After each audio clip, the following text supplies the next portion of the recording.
டிஎலோட 5 மணிக்கான கெஸ்ஸிங் பார்க்கலாம். 22ஆம் தேதிக்கான result 27389 result. நம்ம கொடுத்த கெஸ்ஸிங்கில் ஆல் போர்டில் 8, 9 ரெண்டு நம்பருமே பாஸ் ஆகிருக்கு. பி போர்டில் டேரெக்டாக 8 பாஸு, சி போர்டில் டேரெக்டாக 9 பாஸ் ஆகிருக்கு. பிசி 8, 9 பாஸ் ஆகிருக்கு. ஏபிசி போர்ட் பாக்ஸில் 489 பாஸ் ஆகிருக்கு. 439ல் 9 நமக்கு பாஸ் ஆகிருக்கு. ஸோ மொத்தமாக பார்த்தீங்கன்னா நமக்கு 3 மட்டும்தான் மிஸ் ஆகிருக்கு. வந்துருந்துச்சுன்னா நமக்கு ஃபுல் வின்னிங் அடிச்சிருக்க வேண்டியது. இதுலேயும் பாருங்கள் நம்ம 349 கொடுத்துருந்துருக்கோம்.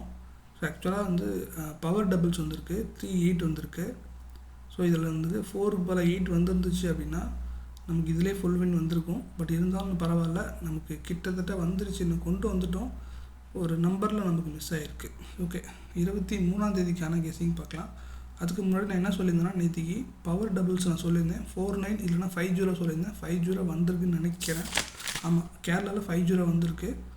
ஸோ இதுலேயுமே பாருங்கள் 38 வந்திருக்கு. ஸோ 2 பவர்ஸ் வந்திருக்கு. அதுவும் இல்லாமல் 6 மணிக்கும் நமக்கு 16 வந்திருக்கு. ஸோ 3 பவர் டபுள்ஸ் வந்திருக்கு இன்றைக்கி. ஓகே, 23ஆம் தேதிக்கான டிஎலோட 5 மணிக்கான கெஸ்ஸிங் பார்க்கலாம். பாருங்கள், ஆல் போர்டில் நமக்கு 5 அதுக்கப்புறம் 0 கிடச்சிருக்கு. ஸோ நாளைக்கு 50 வர வாய்ப்பு இருக்குது. உங்கள் கெஸ்ஸிங்கில் மேட்ச் ஆனால் மட்டும் ட்ரை பண்ணுங்கள். ஏ போர்டில் 3 அதுக்கப்புறம் 2 கிடச்சிருக்கு.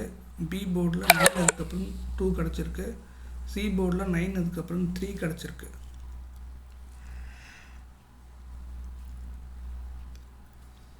ஏபிபிசிஎஸ்சியில் 0550 2332 கிடச்சிருக்கு.